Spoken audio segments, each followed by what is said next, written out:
Hello, welcome teachers club PSC. എല്ലാ പ്രിയപ്പെട്ട അധ്യാപക സുഹൃത്തുക്കൾക്കും ഉദ്യോഗാർത്ഥികൾക്കും ടീച്ചേഴ്സ് ക്ലബ് PSC സ്വാഗതം.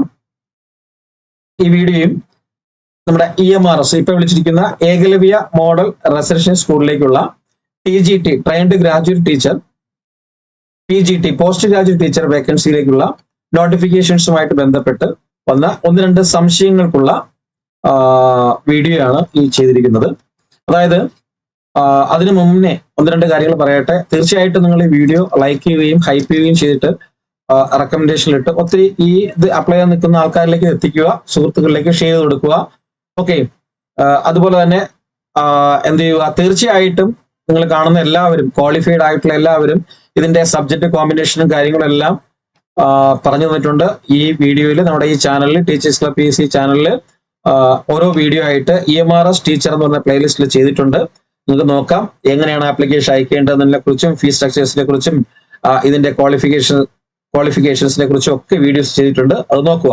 ഓക്കെ, എന്തെങ്കിലും ഡൗട്ട്സ് ഉണ്ടെങ്കിൽ താഴെ കമന്റ് സെക്ഷനിൽ നിന്ന് ചോദിക്കാം, അല്ലെങ്കിൽ ഇവിടെ കാണുന്ന ഈ നമ്പറിൽ നിങ്ങൾക്ക് വിളിച്ച് ചോദിക്കാവുന്നതാണ്. തീർച്ചയായിട്ടും കൃത്യമായിട്ട് നിങ്ങൾക്ക് മറുപടികൾ നൽകുന്നതായിരിക്കും. ഓക്കെ, അതോടൊപ്പം തന്നെ എന്ത് ചെയ്യുക, ഒന്നും കൂടി എടുത്ത് പറയാനുള്ളത്, ഒക്ടോബർ ഈ മാസം 23-ാം തീയതിയാണ് നമ്മുടെ EMRS ടീച്ചേഴ്സിന് അപ്ലൈ ചെയ്യാനുള്ള ലാസ്റ്റ് ഡേറ്റ് എന്ന് പറയുന്നത്.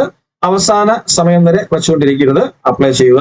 ഓക്കെ, അപ്ലൈ ചെയ്യുന്നതിന് വേണ്ടിയിട്ട് അപ്ലൈ ചെയ്യാനായിട്ട് നിങ്ങൾക്ക് സർട്ടിഫിക്കറ്റ്സിന്റെ ഒന്നും ആവശ്യം വരുന്നില്ലല്ലോ, അല്ലെ? ജസ്റ്റ് ഫോട്ടോയും സിഗ്നേച്ചർ മാത്രം അപ്ലോഡ് ചെയ്താൽ മതി. ഓക്കെ, അപ്പൊ അത് തീർച്ചയായിട്ടും ചെയ്യുക. അതിനെപ്പറ്റി എന്തെങ്കിലും ഡൗട്ട്സ് ഉണ്ടെങ്കിൽ തീർച്ചയായിട്ടും വിളിച്ചു ചോദിക്കാം. അതുപോലെ തന്നെ നമുക്ക് ഇതിനുള്ള EMRSന്റെ ക്ലാസ്സുകൾ എല്ലാ ബാച്ചസ് അവൈലബിൾ ആണ്. ടീച്ചിങ്, നോൺ ടീച്ചിങ് എല്ലാം അവൈലബിൾ ആണ്. അതിനെക്കുറിച്ച് എന്തെങ്കിലും അറിയാൻ താല്പര്യമുള്ളവർ ഈ കാണപ്പെടുന്ന നമ്പറിൽ 7736750473 എന്നുള്ള നമ്പറിലേക്ക് വിളിക്കുകയോ വാട്സ്ആപ്പ് മെസ്സേജുകളിലൂടെ ചോദിക്കുകയോ ചെയ്യുക. അല്ലാത്ത പക്ഷം ഈ വീഡിയോയുടെ താഴെ ഡിസ്ക്രിപ്ഷൻ ബോക്സിൽ ലിങ്കുകൾ കൊടുത്തിട്ടുണ്ട്. അതുപോലെ തന്നെ നിങ്ങൾക്ക് EMRSന്റെ ഒഫീഷ്യൽ വെബ്സൈറ്റിന്റെ ലിങ്കും ഓൺലൈൻ ആപ്ലിക്കേഷൻ അയക്കുന്നതിന്റെ ലിങ്കും ഈ വീഡിയോയുടെ ഡിസ്ക്രിപ്ഷൻ ബോക്സിൽ താഴെ കൊടുത്തിട്ടുണ്ട്. അതുവഴി നിങ്ങൾക്ക് ഡയറക്റ്റ് ആപ്ലിക്കേഷൻ അയക്കുന്ന സൈറ്റിലേക്ക് കയറുകയും ചെയ്യാം. ഓക്കെ, ഇനി നമ്മുടെ കാര്യത്തിലേക്ക് വരാം. ഒരുപാട് പേര് സംശയങ്ങൾ ചോദിച്ചിരിക്കുന്ന ഒരു കാര്യമാണ് CGPA, അതുപോലെ തന്നെ കറക്ഷൻ വിൻഡോ കിട്ടുമെന്നുള്ള. ഒരുപാട് പേര്, ഞാൻ ഒരുപാട് തവണ വീഡിയോസിൽ പറഞ്ഞിട്ടുള്ളതാണ്, വളരെ ശ്രദ്ധിച്ച് ചെയ്യണം എന്നുള്ള കാര്യം. പിന്നീട് നമുക്കൊരു അവസരം ഉണ്ടാകത്തില്ല. വളരെ നിങ്ങൾ അക്ഷയയിലൊക്കെ പോയിരുന്ന് ചെയ്യുകയാണെങ്കിൽ വളരെ ശ്രദ്ധിച്ച് അടുത്തിരുന്ന് നിങ്ങൾ തന്നെ 1 by 1 ആയിട്ട് പേജ് ബൈ പേജ് ചെക്ക് ചെയ്ത് ചെയ്യുക. തെറ്റിപ്പോയി കഴിഞ്ഞാൽ പിന്നീട് അവസരം കിട്ടുന്നതല്ല. ഓക്കെ, അപ്പൊ കറക്ഷൻ വിൻഡോയുടെ കാര്യം, അതിന് അപ്ഡേഷൻസ് ഞാൻ തരാം.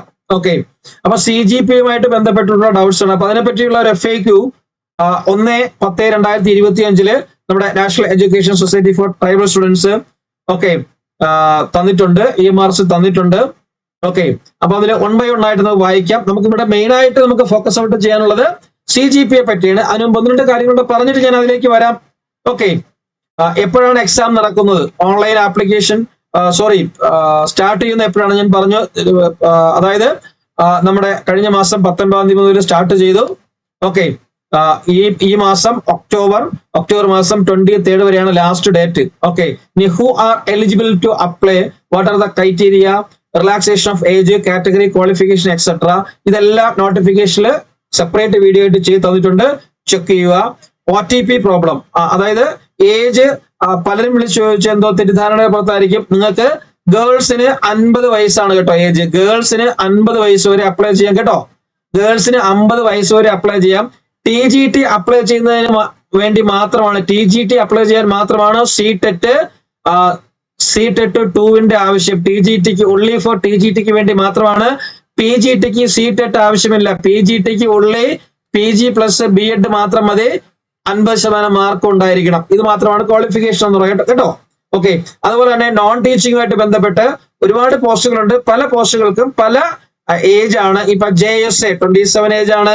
അതായത് ഫീമെയിൽ വാർഡൻ, മെയിൽ വാർഡൻ, അതിനൊക്കെ 30 ഉണ്ട്. അതുപോലെ തന്നെ മറ്റുള്ള പോസ്റ്റുകൾക്ക് 35 ഉള്ളതുണ്ട്. അപ്പൊ ഓരോന്നിനും ഓരോ ഏജ് ആണ്. സ്റ്റാഫ് നേഴ്സിന് ഒരു ഏജ് ആണ്. അപ്പൊ അത് നോക്കി കറക്റ്റ് നോട്ടിഫിക്കേഷൻ നോക്കി അപ്ലൈ ചെയ്യുക. തീർച്ചയായിട്ടും അപ്ലൈ ചെയ്യുക. ധാരാളം പോസ്റ്റുകളുണ്ട്, അപ്ലൈ ചെയ്യുക. ഇനി അടുത്ത് നമുക്ക് വരുന്ന OTP പ്രോബ്ലം ആണ്. ഓക്കെ, അപ്പൊ OTP പ്രോബ്ലം ഇപ്പോഴും വരുന്ന മെയിൻ ആയിട്ടുള്ള റീസൺ എന്ന് പറയുന്നത് ഞാൻ മുമ്പേ പറഞ്ഞു, സിസ്റ്റം ബ്രൗസർ ബിസി ആവുന്നത് കൊണ്ടാണ്. നിങ്ങൾ തീർച്ചയായിട്ടും ഒന്നുകിൽ ഏർലി മോർണിംഗ് ചെയ്യുക, അല്ലെങ്കിൽ ലേറ്റ് നൈറ്റ് ചെയ്യുക. ഈ പ്രൈം ടൈമിൽ ചെയ്ത് കഴിഞ്ഞാൽ ഭയങ്കരമായിട്ട് ഡിലേ ആയി വരും. ഓക്കെ, ശ്രദ്ധിച്ച് ചെയ്യുക. പിന്നെ കഴിഞ്ഞ ദിവസങ്ങളിൽ ഒരാൾ കൊടുത്ത വളരെ മിസ്റ്റേക്ക് എന്ന് പറയുന്നത്, അതായത് PG മാർക്കിന് പകരം MEdന്റെ മാർക്കും അല്ലെങ്കിൽ MEdന്റെ ക്വാളിഫിക്കേഷനും കൊടുക്കാൻ പാടില്ല. നമ്മള് PGയുടെ ക്വാളിഫിക്കേഷൻ നമ്മുടെ PG ആണ് കൊടുക്കേണ്ടത്, അല്ലാതെ MEd അല്ല. ആ B.Edന്റെ സെക്ഷനിലാണ് നിങ്ങൾ B.Edോ MEdോ കൊടുക്കേണ്ടത്. MEd വേണ്ട, B.Ed ആണ്. ഓക്കെ, അതും കൂടെ നിങ്ങൾ കറക്റ്റ് ആയിട്ട് നോക്കുക. ഓക്കെ, ഇനി fee is deducted from my account but payment status is not okay. അങ്ങനെ വരുന്നവരുണ്ട്. നമ്മൾ ഫീ പേയ്മെന്റ് ചെയ്യും, ബട്ട് നമ്മുടെ പേയ്മെന്റ് സ്റ്റാറ്റസ് ഓക്കെ കാണിക്കത്തില്ല. ഓക്കെ, അപ്പൊ ഇവിടെ പറഞ്ഞിട്ടുണ്ട്, after successful payment confirmation page will be generated if the confirmation page is not displayed. If the confirmation page is not displayed after the payment the transaction is considered incomplete and the amount will be refunded to the candidate's account. In such cases, candidate will be required to initiate a new transaction to complete the payment process. മനസ്സിലായല്ലോ? നിങ്ങൾ Google പേയും മറ്റ് പേ means ഒക്കെ ചെയ്യുന്നതല്ലേ, online transaction ചെയ്യുന്നതല്ലേ. നമ്മൾ ചിലപ്പം ഒരാൾക്ക് cash അയച്ചു കൊടുത്തു കഴിഞ്ഞാൽ നിങ്ങളുടെ അക്കൗണ്ടിൽ നിന്ന് ആ സമയത്ത് ഡെബിറ്റ് ആവും, പക്ഷെ കിട്ടേണ്ട ആൾക്ക് റെസിപ്പിയൻസിന് അത് എത്തത്തില്ല. അതൊരു 1 മണിക്കൂർ കഴിയുമ്പോഴോ അല്ലെങ്കിൽ ഒരു 10 മിനിറ്റ് കഴിയുമ്പോഴോ തിരിച്ച് നിങ്ങളുടെ അക്കൗണ്ടിലേക്ക് വരും, അത് റീഫണ്ടബിൾ ആവും. അതുപോലെ തന്നെ ഇവിടെയും സംഭവിക്കുന്നത്, നിങ്ങൾ ഫീ പേയ്മെന്റ് ചെയ്യുന്ന സമയത്ത് നിങ്ങൾ കൺഫർമേഷൻ പേജ് വന്നില്ല എങ്കിൽ അതിന്റെ അർത്ഥം നിങ്ങളുടെ ഫീസ് എത്തിയിട്ടില്ല. റിപ്പീറ്റ് ചെയ്യുക. ഓക്കെ, കുറച്ച് സമയം കഴിഞ്ഞിട്ട് റിപ്പീറ്റ് ചെയ്യുക. ഓക്കെ, കാരണം നിങ്ങളുടെ അക്കൗണ്ടിൽ നിന്ന് ഫീ റിഡക്റ്റ് ആയിട്ടുണ്ടായിരിക്കും, ബട്ട് EMRSലേക്ക് ഫീ എത്തിയിട്ടുണ്ടായിരിക്കത്തില്ല. അത് തിരിച്ചു വരും. നിങ്ങൾ ഫീ ഓക്കെ ആണെന്ന് പറഞ്ഞിട്ട് ഓക്കെ കൊടുത്തിട്ട് പോയി കഴിഞ്ഞാൽ പിന്നെ ഫീ അടയ്ക്കാനൊന്നും പറ്റത്തില്ല. ഓക്കെ, അപ്പൊ തിരിച്ചു വന്നിട്ട് വീണ്ടും ഒന്ന് ശ്രമിക്കുക, രണ്ടാമത് റിപ്പീറ്റ് ചെയ്ത് ഫീ അടയ്ക്കുക. ഫീ അടച്ചാലേ കംപ്ലീറ്റ് ആകത്തുള്ളൂ. അത് നമുക്ക് ചെയ്യാൻ പറ്റും. ഓക്കെ, അത് നോക്കുക. ഇനി duplicate session, error history, cookies remove, errors, please clear your browsing history and login. അത് നമ്മുടെ കമ്പ്യൂട്ടറിൽ, നമ്മുടെ സിസ്റ്റത്തിൽ നമ്മൾ ചെയ്യേണ്ട കാര്യങ്ങളാണ്. സിസ്റ്റം നല്ല റിഫ്രഷ് ചെയ്ത് കഴിഞ്ഞാൽ ഓക്കെ ആയിക്കോളും. ഇനി forget password and forget applications ഞാൻ പറഞ്ഞു തന്നായിരുന്നു. അത് ചെയ്യേണ്ട രീതി എന്താണെന്നുള്ളത് കഴിഞ്ഞ വീഡിയോയിൽ ഡിസ്കസ് ചെയ്തിട്ടുണ്ട്. പ്രത്യേകിച്ച് പറഞ്ഞേണ്ട കാര്യം ഇല്ല. എങ്ങനെയാണ് പാസ്വേഡ് ഉണ്ടാക്കുന്നതെന്നും എങ്ങനെ ഫോർഗട്ട് പാസ്വേഡ് അല്ലെങ്കിൽ നമുക്ക് മറന്നുപോയല്ലെന്ന് ഞാൻ പറഞ്ഞു. വളരെ സിമ്പിൾ ആയിട്ടുള്ള പാസ്വേഡ് ഉണ്ടാക്കുക. ഒരു ക്യാപിറ്റൽ ലെറ്റർ, ഒരു അപ്പർ കേസിൽ അവർക്ക് ഒരു ക്യാപിറ്റൽ ലെറ്റർ എന്റെ ആണെങ്കിൽ സുഭാഷ് എന്നെഴുതുക. ബാക്കിയെല്ലാം സ്മോൾ ലെറ്റർ കൊടുക്കുക, പിന്നെ ഒരു @ കൊടുക്കുക, പിന്നെ നിങ്ങളുടെ ഡേറ്റ് ഓഫ് ബർത്ത് കൊടുക്കുക. അത്രേ ഉള്ളൂ. അതായത് ഒരു ക്യാപിറ്റൽ ലെറ്റർ വേണം, സ്മോൾ ലെറ്റർ വേണം, ഒരു സ്പെഷ്യൽ ക്യാരക്ടർ വേണം, ഒരു നമ്പർ വേണം. ഓക്കെ, മീൻസ് അത് നിങ്ങളുടെ ഡേറ്റ് ഓഫ് ബർത്ത്. ഓക്കെ, 8 മുതൽ 8 to 13 ക്യാരക്ടേഴ്സ് വേണം. അത്രേ ഉള്ളൂ. ഓക്കെ, അപ്പൊ അതങ്ങനെ പാസ്വേഡ് സെറ്റ് ചെയ്യുക. അത് ഫോർഗോട്ട് ചെയ്ത് കഴിഞ്ഞാൽ എങ്ങനെയാണ് എടുക്കുന്നത് എന്നുള്ള കാര്യമൊക്കെ പറഞ്ഞു തന്നിട്ടുണ്ട്. ചെക്ക് ചെയ്യുക വീഡിയോ, ഇതിന് മുമ്പുള്ള വീഡിയോ ചെക്ക് ചെയ്താൽ മതി. ഇനി clarification is needed in respect of PWD candidates. Please refer to the notification available on. അതായത് ആ ദിവ്യാംഗരുടെ സർട്ടിഫിക്കറ്റ് മസ്റ്റ് ആയിട്ട് അറ്റാച്ച് ചെയ്ത് കൊടുക്കേണ്ടതായിട്ടുണ്ട്. അപ്പൊ അതിനുള്ള കാര്യങ്ങൾ നോട്ടിഫിക്കേഷനിൽ പറഞ്ഞിട്ട് അത് അതുപോലെ ചെയ്യുക. ഫോട്ടോ ആൻഡ് സിഗ്നേച്ചർ, ആ ഫോട്ടോ സിഗ്നേച്ചറും എങ്ങനെയാണ് കൊടുക്കുന്നുള്ള കാര്യം പറഞ്ഞിട്ടുണ്ട്. അതിന്റെ ഫോർമാറ്റും പറഞ്ഞിട്ടുണ്ട്. JPG ആണ്, JPEG ആയിട്ടുള്ള ഇമേജ് ആയിട്ടാണ് ചെയ്യേണ്ടത്. അതിന്റെ സൈസും നിങ്ങൾക്ക് പറഞ്ഞു തന്നിട്ടുണ്ട്, മറ്റൊരു വീഡിയോയിൽ ചെയ്തതാണ്. ഫോട്ടോയുടെയും സിഗ്നേച്ചറിന്റെയും സൈസ് എത്ര ആയിരിക്കണം എന്നുള്ളത് അല്ലെ. ഫോട്ടോഗ്രാഫ് ആണെങ്കിൽ 10 KB-ക്കും 200 KB-ക്കും ഇടയിലായിട്ട് വരണം. ഓക്കെ, ഇനി സിഗ്നേച്ചർ ആണെങ്കിൽ 10 KB-ക്കും 50 KB-ക്കും ഇടയിലായിട്ട് വരണം. ഇങ്ങനെയാണ് ഫോട്ടോ സിഗ്നേച്ചറിന്റെ സൈസ് എന്ന് പറയുന്നത് കേട്ടോ. ഓക്കെ, അത് വെച്ചാണ് ചെയ്യേണ്ടത്. പിന്നെ ഉള്ള ആ കാര്യം എന്ന് പറയുന്നത്, name of my institution university is not available in the option of the drop box of the application forms. Okay, അപ്പം അതായത് നിങ്ങൾ കൊടുക്കുന്ന ഇൻസ്റ്റിറ്റ്യൂഷന്റെ നെയിമോ യൂണിവേഴ്സിറ്റി നെയിമോ നിങ്ങൾ അതിൽ കാണുന്നില്ലെങ്കിൽ you can select others as an option available in the university board name drop box and enter the name of the institution. അതായത് അതിൽ ഓൾറെഡി അഡ്വാൻസ്ഡ് ആയിട്ട് അപ്ഡേറ്റ് ആയിരിക്കും ചില യൂണിവേഴ്സിറ്റികളുടെ ഇൻസ്റ്റിറ്റ്യൂഷൻസും. അതില്ലെങ്കിൽ അതർ എന്ന് പറയുന്ന ഓപ്ഷൻ കൊടുത്തിട്ട് നിങ്ങൾ നിങ്ങളുടെ യൂണിവേഴ്സിറ്റിയും ഇൻസ്റ്റിറ്റ്യൂഷനൊക്കെ അവിടെ ടൈപ്പ് ചെയ്യുക കേട്ടോ. ഓക്കെ, അടുത്തതാണ് വെരി വെരി ഇമ്പോർട്ടന്റ്. ഈ വീഡിയോയുടെ മെയിൻ ലക്ഷ്യം എന്ന് പറയുന്നത് അത് തന്നെ ആയിരുന്നു. അതായത് നോക്കിക്കോണ്ട, I have CGPA in my mark sheet, how can I apply as the application from ask for percentage. Okay, അതായത് എനിക്ക് എന്റെ ഈ ഓപ്ഷനില് ആപ്ലിക്കേഷൻ ഫോമില് അവോർഡഡ് മാർക്കും ടോട്ടൽ മാർക്കുമാണ് തന്നിരിക്കുന്നത്.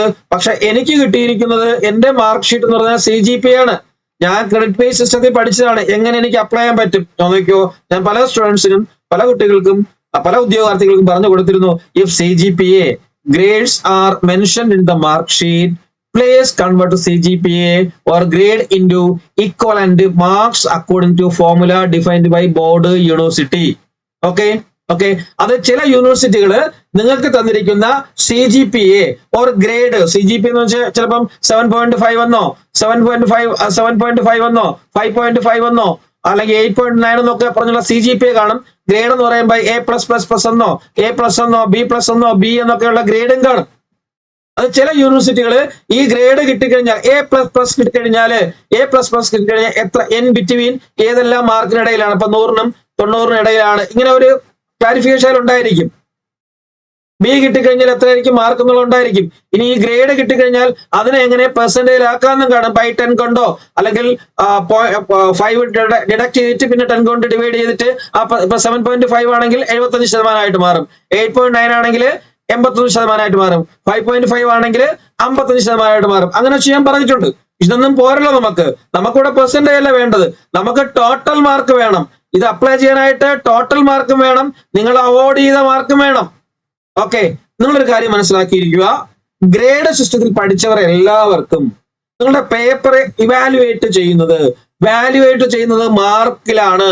നിങ്ങളുടെ യൂണിവേഴ്സിറ്റിക്ക് അറിയാം നിങ്ങളുടെ ടോട്ടൽ മാർക്ക്. നിങ്ങളുടെ ഓരോരുത്തരും പഠിച്ച അതാത് യൂണിവേഴ്സിറ്റിക്ക് അറിയാം ടോട്ടൽ മാർക്ക്. അതാത് പേപ്പർ മീൻസ് വാല്യുവേറ്റ് ചെയ്തിരിക്കുന്ന ടീച്ചേഴ്സിനും യൂണിവേഴ്സിറ്റിക്ക് അറിയാം ഓരോ സെമസ്റ്റേഴ്സിനും കിട്ടിയിരിക്കുന്ന മാർക്കും. നിങ്ങൾ ഫോണിൽ വിളിച്ച് ചോദിച്ചു കഴിഞ്ഞാൽ കൃത്യമായ മറുപടി കിട്ടണമെന്നില്ല. ഇതാണ് യൂണിവേഴ്സിറ്റിയുടെ ഒക്കെ തിരക്കും കാര്യങ്ങളൊക്കെ അത്രയ്ക്കാണ്. നിങ്ങൾ ആവശ്യക്കാരന് ഔചിത്യമില്ല എന്ന് പറയുന്നത് പോലെ എന്തായാലും ഇത് അപ്ലൈ ചെയ്യണം, അപ്ലൈ ചെയ്തേ പറ്റൂ. കാരണം നമുക്ക് കിട്ടിയിരിക്കുന്ന ഒരു ബമ്പർ ഓഫറാണ് അല്ലെ, ഒരുപാട് പ്രത്യേകതകളുണ്ട് അല്ലെ. പാർട്സ് മിനിമം ഇല്ല, ഹിന്ദി ഡിസൈറബിൾ ലാംഗ്വേജ് ആണ്, അങ്ങനെ ഒരുപാട് കാര്യങ്ങളിൽ തന്നിട്ടുണ്ട്. ഏജ് 50 വയസ്സ് വരെ അപ്ലൈ ചെയ്യാം. അടുത്ത തവണ ഇതൊന്നും കിട്ടണമെന്നില്ല. പിന്നെ ഇതിന്റെ കട്ട് ഓഫ് റേറ്റ് എന്ന് പറയുന്നത് 30 മാർക്കാണ്. അപ്പൊ അതുകൊണ്ട് തന്നെ നിങ്ങൾ തീർച്ചയായിട്ടും യൂണിവേഴ്സിറ്റി പോവുക. യൂണിവേഴ്സിറ്റി പോയി കഴിഞ്ഞാൽ ഈ അത്യാവശ്യം എന്ന് പറഞ്ഞ് നിങ്ങൾ സെക്ഷനിൽ പാസ്വേഡ് കയറി കഴിഞ്ഞാൽ കൃത്യമായിട്ടും നിങ്ങളുടെ PG ആയിക്കോട്ടെ അല്ലെങ്കിൽ PG ആയിക്കോട്ടെ അല്ലെങ്കിൽ DC ആയിക്കോട്ടെ അല്ലെങ്കിൽ B.Ed ആയിക്കോട്ടെ, നിങ്ങളുടെ പോസ്റ്റ് ഗ്രാജുവേഷൻ ആയിക്കോട്ടെ, ഡിഗ്രി ആയിക്കോട്ടെ, B.Ed ആയിക്കോട്ടെ, ഇതിന്റെ എല്ലാം ടോട്ടൽ മാർക്കും നിങ്ങൾക്ക് അവാർഡ് ചെയ്തിരിക്കുന്ന മാർക്കും സുഖമായിട്ട് നിങ്ങൾക്ക് കണ്ടുപിടിച്ച് കഴിഞ്ഞിട്ട് നിങ്ങൾക്ക് അത് കൊടുത്ത് അപ്ലൈ ചെയ്യാം. നിങ്ങൾ ആപ്ലിക്കേഷൻ ഫോമിൽ നിങ്ങളുടെ ടോട്ടൽ മാർക്കും നിങ്ങൾക്ക് കിട്ടിയ മാർക്കും അവാർഡ് മാർക്കും കൊടുത്തു കഴിഞ്ഞാൽ ഓട്ടോമാറ്റിക് ആയിട്ട് അതിൽ പെർസെന്റേജ് വരും. ഇനി ഇതിലെന്തെങ്കിലും പ്രശ്നമുണ്ടോ? അങ്ങനെ ചെയ്താൽ ഒരു പ്രശ്നമില്ല. ഓൾറെഡി നിങ്ങളുടെ കയ്യിൽ സർട്ടിഫിക്കറ്റ് ഉണ്ടല്ലോ, നിങ്ങൾക്ക് ഇത്ര പെർസെന്റേജ് നിങ്ങൾ കണ്ടുപിടിച്ചിട്ടുണ്ടല്ലോ. എപ്പോഴും ചെയ്യുമ്പോൾ ഒരുപക്ഷെ തെറ്റിപ്പോയെന്ന് വിചാരിച്ചോളൂ. തെറ്റിക്കഴിഞ്ഞാൽ ഒരിക്കലും 50% താഴരുത്. നിങ്ങളുടെ സർട്ടിഫിക്കറ്റ് ഓൾറെഡി പെർസെന്റേജ് തന്നിട്ടുണ്ട്. 75% എന്നും 80% എന്നും അല്ലെങ്കിൽ 90% എന്നൊക്കെ നിങ്ങൾ കണ്ടുപിടിച്ച് വെച്ചിട്ടുണ്ട് CGPA അനുസരിച്ച്. അപ്പൊ ഈ ഒരു ലെവലിലുള്ള മാർക്ക് നിങ്ങൾക്ക് കിട്ടിയാൽ മതി. നിങ്ങൾ ഉണ്ടാക്കുമ്പോഴത്തേക്ക് നിങ്ങൾ യൂണിവേഴ്സിറ്റി പറയുന്ന രീതി അനുസരിച്ച് അസ്യൂം ചെയ്ത് ഗ്രേഡ് ബേസ് എഴുതുമ്പോഴത്തേക്ക് ഈ ഒരു പെർസെന്റേജിൽ കിട്ടിയാൽ മതി. ഈ ഒരു പെർസെന്റേജ് വരുന്ന തരത്തിൽ മാർക്ക് കിട്ടിയാൽ മതി. ഓക്കെ എന്ന് പറഞ്ഞു കഴിഞ്ഞാൽ സിമ്പിൾ ആയിട്ട് പറഞ്ഞു കഴിഞ്ഞാൽ 50% മുകളിൽ മാർക്ക് കിട്ടിയാൽ മതി, വന്നാൽ മതി, നമുക്ക് അപ്ലൈ ചെയ്യാൻ പറ്റും. അത് അപ്ലൈ ചെയ്യൂ. ഓക്കെ, 50% ആണ് നമ്മുടെ ഇവിടെ കട്ട് ഓഫ് മാർക്ക് എന്ന് പറയുന്നത്. അതുണ്ടെങ്കിൽ നമുക്ക് അപ്ലൈ ചെയ്യാം. അല്ലാതെ നിങ്ങൾക്ക് റാങ്ക് കിട്ടിയെന്ന് പറഞ്ഞിട്ട് അവിടെ ഒരു റിലവൻസും ഇല്ല. നിങ്ങൾ ടയർ 1 പാസ്സായി, ടയർ 2 പാസ് ആവണം. ടയർ 1 എലിജിബിലിറ്റി ടെസ്റ്റ് ആണ്, അത് കഴിഞ്ഞിട്ട് ടയർ 2. ആ ടയർ 2 നല്ല മാർക്ക് വാങ്ങിച്ചാലേ ജോലി കിട്ടുള്ളൂ. അല്ലാതെ നിങ്ങളുടെ PGയിലോ ഡിഗ്രിയിലോ B.Edലോ മാർക്ക് ഉണ്ടെന്ന് പറഞ്ഞ് ജോലി കിട്ടത്തില്ല. ഓക്കെ, അതുകൊണ്ട് തീർച്ചയായിട്ടും ഈ ഒരു ലെവലിലാണ് നിങ്ങൾ ചെയ്യേണ്ടത്. അത് എത്രയും പെട്ടെന്ന് നിങ്ങൾ യൂണിവേഴ്സിറ്റി പോയി ചെയ്തിട്ട് അപ്ലൈ ചെയ്യണം. ഓക്കെ തീർച്ചയായിട്ടും കിട്ടും കേട്ടോ. അങ്ങനെ ചെയ്യാൻ പാടുള്ളൂ, അല്ലാതെ ചെയ്യാൻ പറ്റത്തില്ല. ആപ്ലിക്കേഷൻ അയക്കാൻ പറ്റത്തില്ലല്ലോ. അപ്പൊ ഇതാണ് ഇവർ തന്നെ പറയുന്നുണ്ട്. നമ്മൾ മെയിൽ കൊടുത്തപ്പോൾ അവർ തന്ന ആ മെയിലിനോടൊപ്പം തന്നെ അറ്റാച്ച് ചെയ്ത് അയച്ചിട്ടുള്ള ഒരു ഇത് സൈറ്റിൽ വന്നിട്ടുണ്ട്. അല്ലാതെ അറ്റാച്ച് ചെയ്ത് അയച്ചിരിക്കുന്ന ഒരു കാര്യമാണ്. ഇങ്ങനെയാണ് ചെയ്യുന്നത്. ഓക്കെ, ഇനി അത് പലർക്കും അപ്പൊ അത് മനസ്സിലായെന്ന് കരുതുന്നു. ഓക്കെ, ഈ കാര്യം പിടികിട്ടിയെന്ന് കരുതുന്നു. ഇനി എല്ലാവർക്കും ഉള്ള ഒരു ചോദ്യമാണ്, ഇഷ്ടംപോലെ കമന്റ് സെക്ഷനിൽ കണ്ടു. No option is given to select examination city.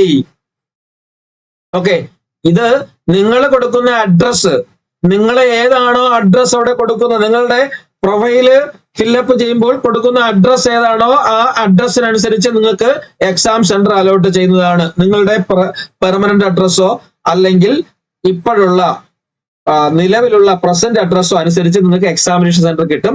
നിലവില് EMRSന്റെ എക്സാം സെന്റർ അങ്ങനെ ചിന്തിക്കേണ്ട. സെൻട്രൽ ഗവൺമെന്റിന്റെ എക്സാം സെന്റർ എന്ന് പറയുമ്പോൾ 28 സ്റ്റേറ്റും 8 യൂണിയൻ ടെറിട്ടറിയിലും ഉണ്ടായിരിക്കും. അത് നിങ്ങൾ വിഷമിക്കേണ്ട.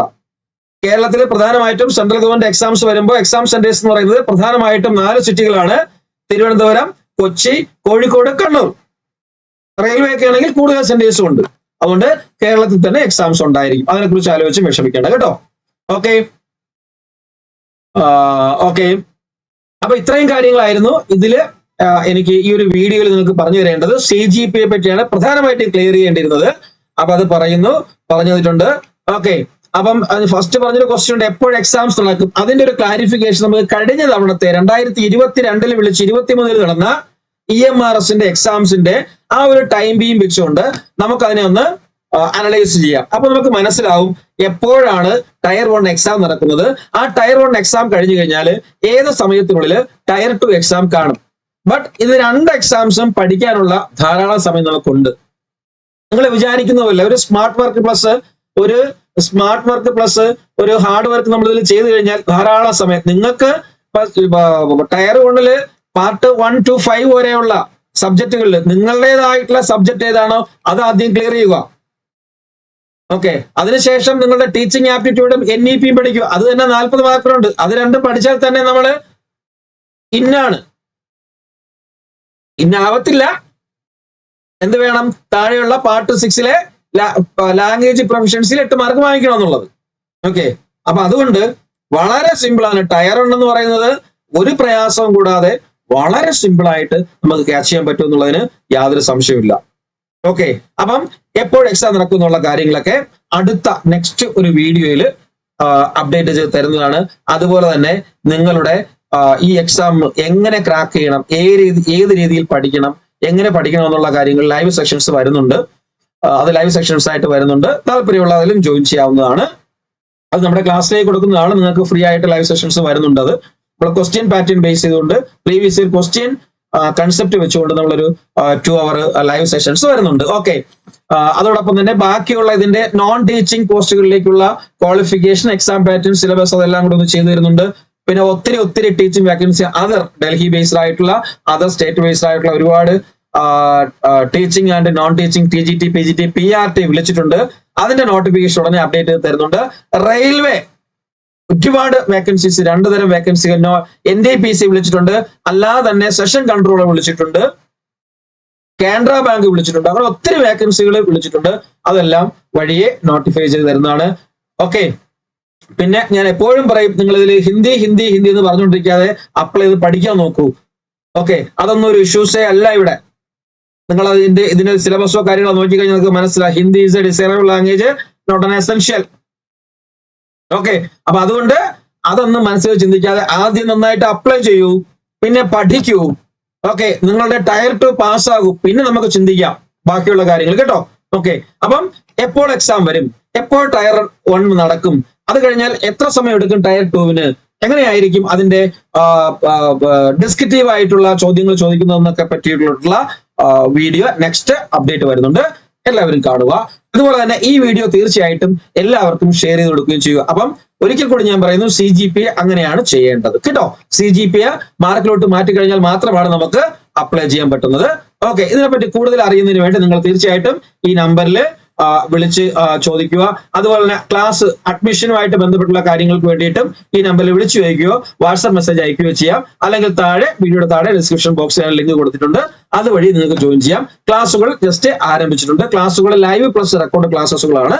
അതുകൊണ്ട് തന്നെ നിങ്ങൾക്ക് എപ്പോൾ ജോയിൻ ചെയ്താലും തുടക്കം മുതലുള്ള ക്ലാസ്സുകൾ ലഭിക്കുന്നതായിരിക്കും. പ്ലസ് അതിന്റെ കൂടെ NCERT CBSE ബേസ്ഡ് നോട്ട്സ് ഏകദേശം ഒരു 20,000-ഓളം practice questions and mock test, previous year questions എല്ലാം നിങ്ങൾക്ക് ലഭിക്കുന്നതായിരിക്കും.